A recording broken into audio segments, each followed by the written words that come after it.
Magandang araw mga kaibigan. Medyo nakakalungkot o nakakadismayang balita ang pag-usapan natin ngayon.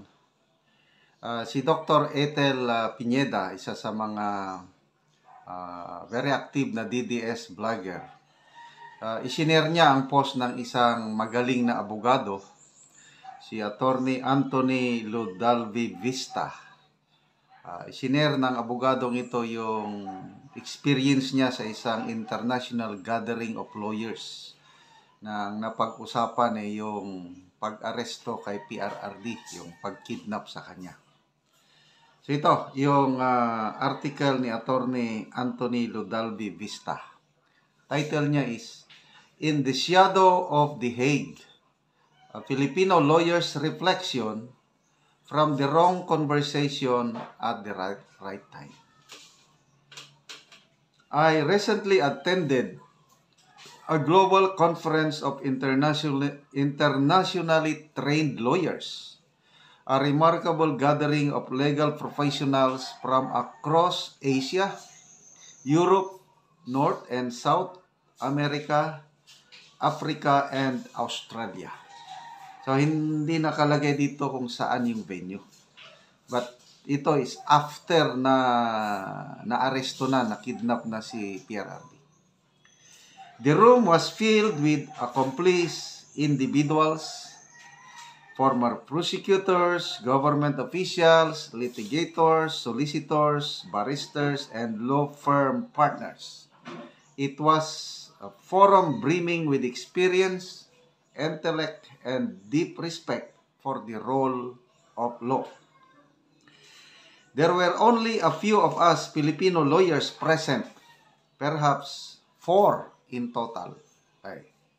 So, sa 4 na Pilipino, ito na yung nagkukwento ng kanyang nakakayang karanasan. By coincidence of fate, I happened to be seated at the wrong conversation at exactly the right time. So, sa mga conference na ganito, may table sila. Bilog na table, siguro mga 8 o 10 yan. So, yun, usap-usap ang mga lawyers. The arrest and transfer of former Philippine President Rodrigo Duterte to The Hague was unfolding, and it became a dominant topic of conversation. Yun na naging sumsuman o pulutan na ng mga abogado yung ginawa nila kay PRRD, kay Tatay Digong. As soon as the subject was raised, all eyes turned to me. Alam nilang Pilipino siya eh.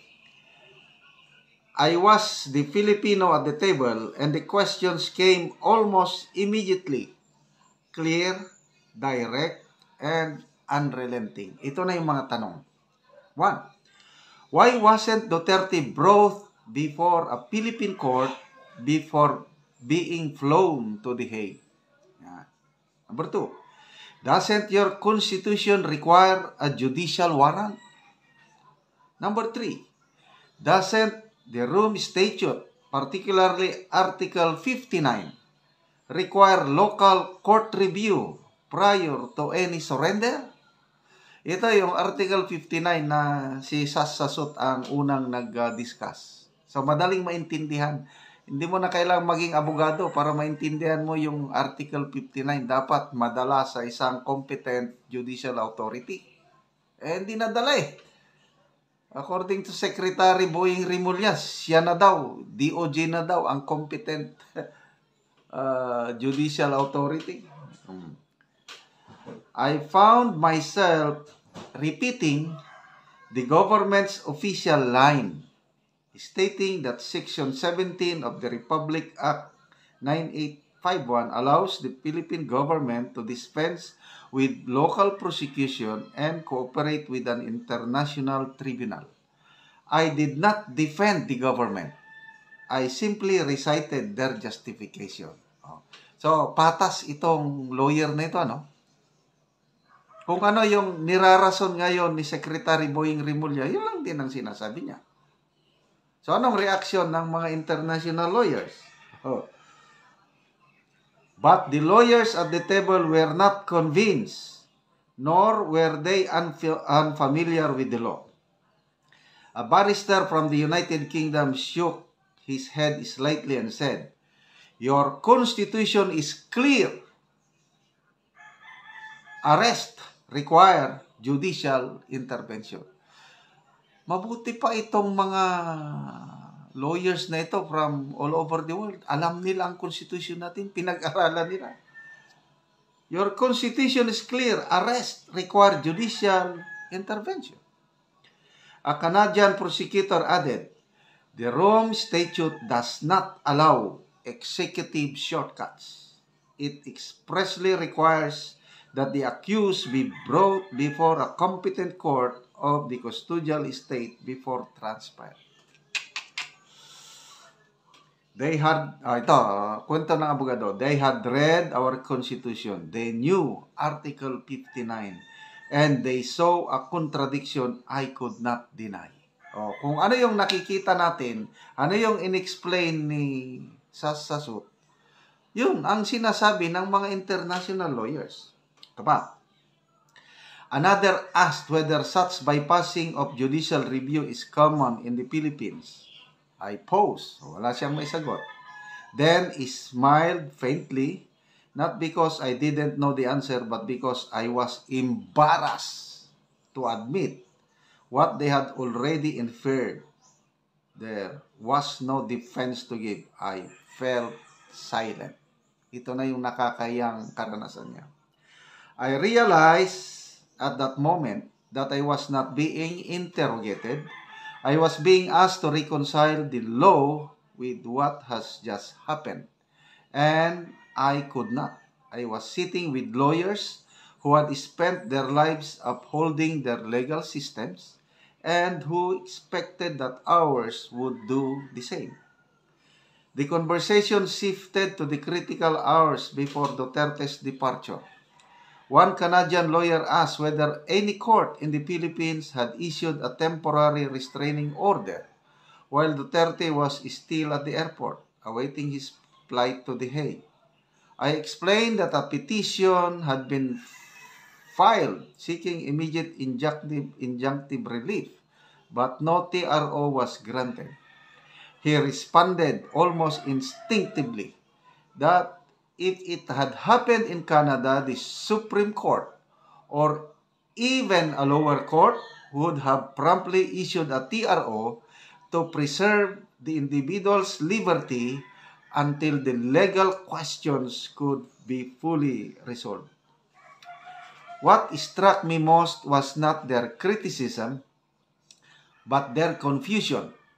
How stunned they were that the Philippines, with a constitution so deeply rooted in due process and rule of law principles, would allow its executive branch to surrender a former head of state to a foreign tribunal without judicial involvement. To them, it was not just a legal flaw, it was a constitutional crisis. And yet, back home, the issue is still debated as if the law is vague or the situation unprecedented. But to the lawyers in that room, seasoned professionals who understood both domestic and international law, it was neither. They understood what was required, and they knew it had not been followed. I left the table feeling what I had not expected, a profound sense of shame. Kawawa naman tong abogado na ito. Kahit ako, kung ako nasa kalagayan niya, talagang mauubos, para akong kandilang nauubos. Not because I was Filipino, but because I had nothing to offer in defense of what my country's leaders had done. I did not feel small, I felt disarmed. It is a particular kind of silence, one that comes when your own laws are quoted back to you by foreign colleagues who simply want to understand why they were ignored. I don't blame them for asking. I would have asked the same if I were in their place. And I cannot forget the way they look at me, not with accusation, but with disappointment. as if they had hope for a better answer. I left the conversation not defeated but resolved. Our laws deserve more than lip service. They deserve enforcement. They deserve fidelity. And if our institutions fail to defend them, then those of us who understand them must speak, not just in court, but wherever the world listens, even if it's around a table of strangers in a foreign land during the wrong conversation at the right time.